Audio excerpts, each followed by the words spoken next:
What's going on, world? It's your man Pat Caesar LLC, towing and roadside services. We down here at Wallet World right now, and man, we at a charging station. Now, last video y'all saw this gentleman here snake me. This Ocean Fisker that was here is actually gone, so I figured I'd make a quick video, man, before I pull off. Man, listen, the future is being televised. It's right here. It's happening in our face, man. You got AI, you know, you got your electric cars, charging stations. We don't have the infrastructure, but this is the thing, man. Let me give y'all 3 things about the future, about EV drivers, about this whole movement that they ain't talking about. I'm gonna tell y'all something. Let's do it. First, these ranges don't make no sense. This person has been here for 16 minutes. They have spent this much and they got to go 80%. Now, this particular car, from when I talked to the owner, only has about a 220 mile range. I believe this one has about a 300 and something mile range. So one of the lingo, man, it's one of the things you're gonna hear about this lingo is that you hear mileage anxiety or range anxiety. I didn't never heard this until being around these electric car people, and now I finally understand what that means. Is that they're freaking out about how many miles to the charge they can get before they actually go dead. So, you know, mileage, range, that type of thing is a real thing, and yeah, we ain't really got it. Second thing, man, there's not enough infrastructure. If we want to really electrify America, there's not enough of this infrastructure. Like, for instance, we are here that you see 2 poles of charging stations per spot, right? But the problem is, in a lot of these, you can only use one or the other. So, like, for instance, there was a gentleman that was here, and somebody else is pulling up now in another one. There was somebody that was here, and I was told that it doesn't work. I'm gonna let this lady know when she gets out of here. That's why this gentleman snaked this particular spot. So I told the vehicle over here, hey, excuse me, ma'am, hey, I was told that one didn't work. So before you plug it in, just make sure, because we had to move over here to get this one to work. Just want to let you know. Yes, ma'am. But try it just to make sure, because that's what they told me when we pulled up. So, all right. So, all right. So there's not enough infrastructure that is properly gonna be able to sit and make this work. All right. So here we go. You got 2 fast charges. This is up to 150 kilowatts. This one is up to 350. So this what you want right here. You want the big boy fast charger. Nobody want to be sitting out here forever. Now, they might have to be out here for another time varies. Okay, so everything varies. There's no certainty with any of this stuff, but that's the thing, is that you want to be able to get in and get out of here, okay? And there's not enough infrastructure per se built up to be able to make that happen efficiently.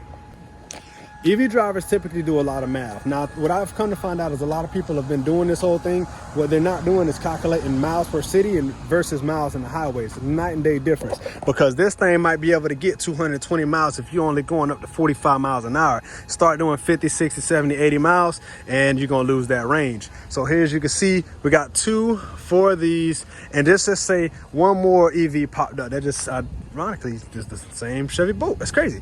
Let's just say another one pulled up, and then there's only 1 or 2 of them working. You'll find that, you know, somebody out of luck. And if you only got, you know, 45 minutes to an hour to get to where you got to go to, then you got to wait for somebody to get out the way. Man, you're gonna be here for a minute and pray that you don't run out of charge, because you be calling moi, which I'll be glad to tow you to your tow destination.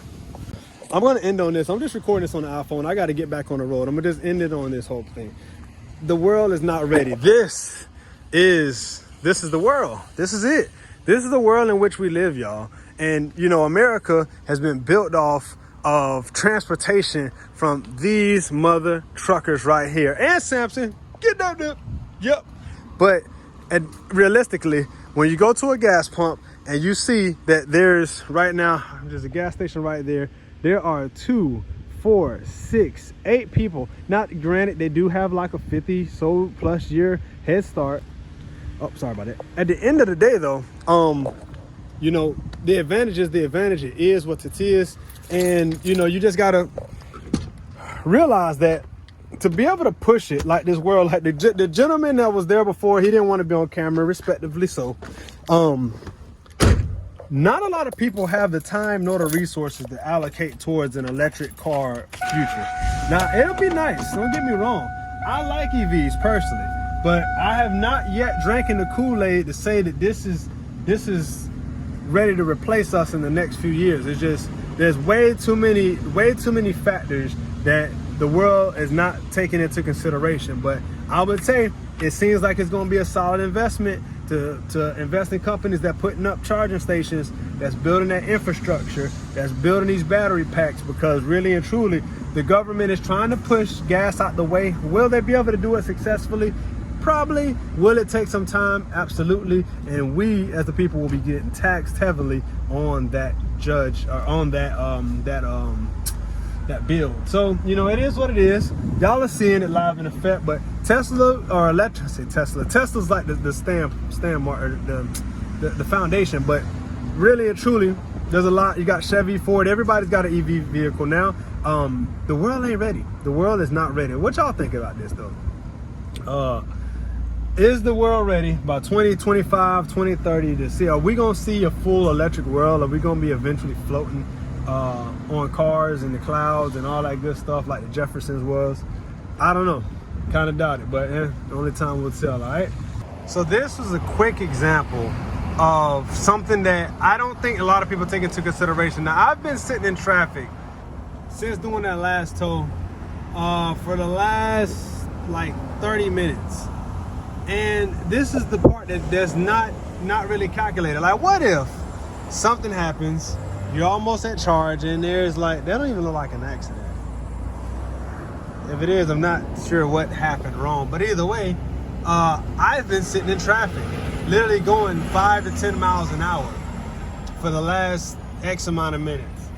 And you got to get to a charging station. You don't have time to be waiting in this. So I think that's one thing that the conversation that people are not having. And I'm sure amongst the EV community they are, but most people, no. These are the pitfalls to not being able to properly calculate range due to traffic, due to weather conditions, through patterns that you might not necessarily be able to recognize, like a detour or something, for instance.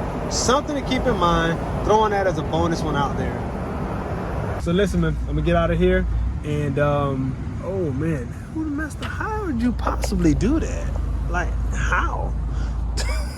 I'm out of here, man. Until next time, mi gente, be pro mundo beneficioso siempre.